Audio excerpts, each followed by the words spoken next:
May bago, si Bugnay ay na-excite na ngayon sumakay sa tricycle tuwing makikita niya na piniprepare namin to.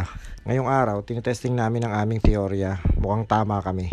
Ayan siya't sumasampa na. Bibili lang sana kami ng mineral water pero dahil masaya na makita excited si Bugnay, ay hindi pwedeng tubig inumin lang ang lakad namin. Kailangan din ng tubig alat. Iwan si Max and the rest of the gang dahil one dog at a time lang tayo sa tricycle. Sa ibang araw naman sila.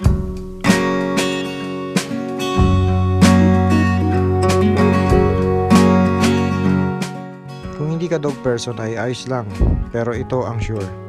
Napaka-genuine magmahal ng mga aso.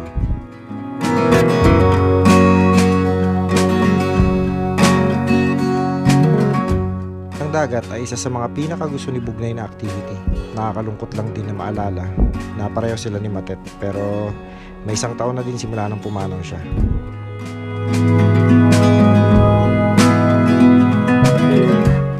May kulang na lang ng isang buwan at iiwan na namin ang Ilocos Sur, ang aming tahanan ng higit 9 na taon. Maganda naman ang dahilan. Sa ibang video siguro ay mas pag-uusapan namin ito ni Joanne. Sa ngayon, personally, ang thought na paalis na kami ay nakakadagdag ng sweetness sa mga ganitong lakad. Ang pagbisita sa aming mga paboritong sulok-sulok sa loob ng Narvacan at mga kalapit bayan.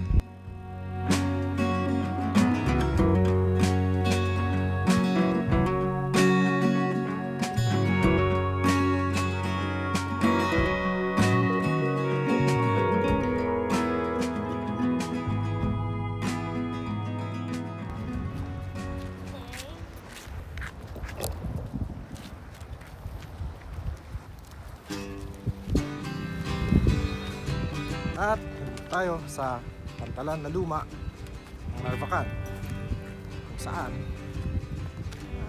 ilalangin natin ang mga nalalabi nating mga araw dito sa Narvacan. Ilalangoy natin pala lang. Sama natin si Bugnay na masayang sumasakay sa tricycle. Bugnay!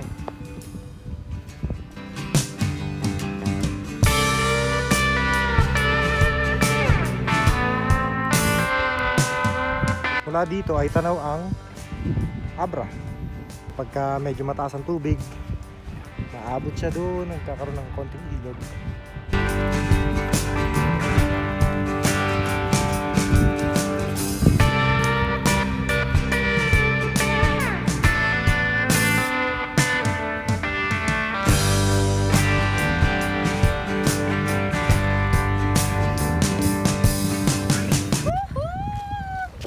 Never get enough of this place, lalo na kapag katatapos lang ng ulan.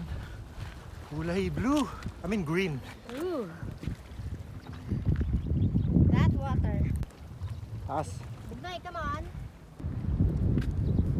Bugnay. Bugnay.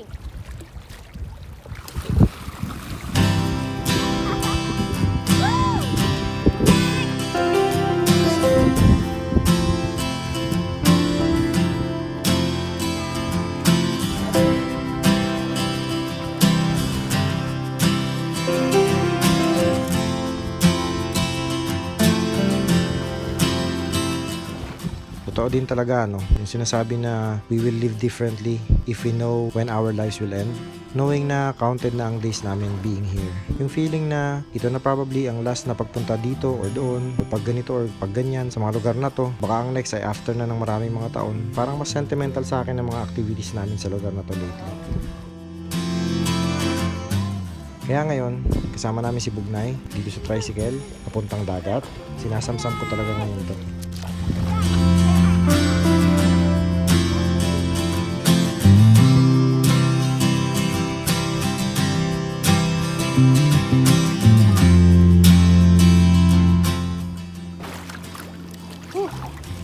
Darating kaya ang araw na matututo ako lumangoy.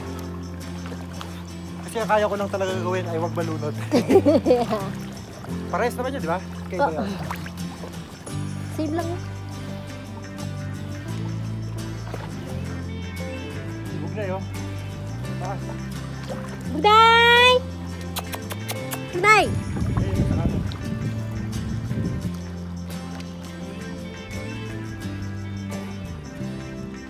Ito ay sobrang lalim.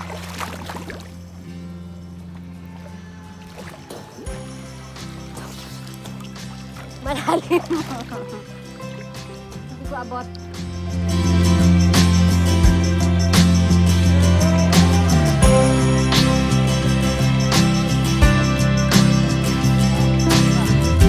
Bugday! Hey, Bugday! Hey, Bugday!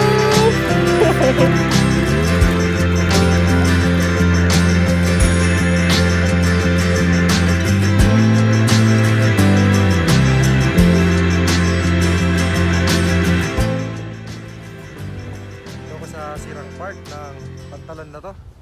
At ito ang nasa ilalim.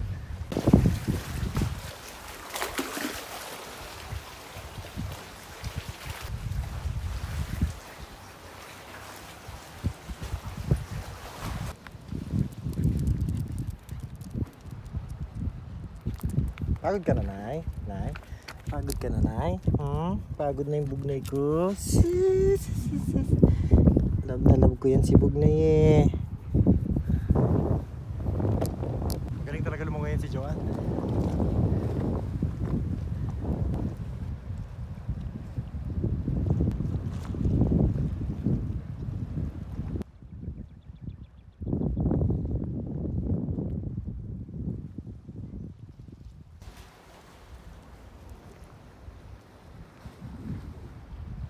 Hop!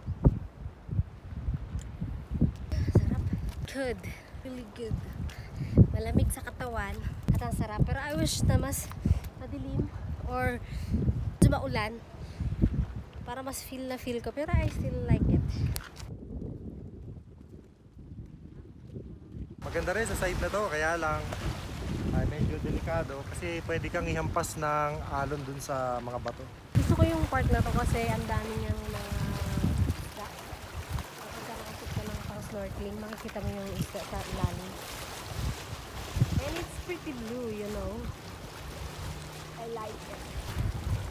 O siya, ang pamamaalam naman na to ay hindi naman ibig sabihin ay huli na. Tatahak lang kami sa iba na naman na chapter ng aming buhay. Sa tingin ko masaya rin naman yung nag-aantay para sa amin. Alright, let's go home!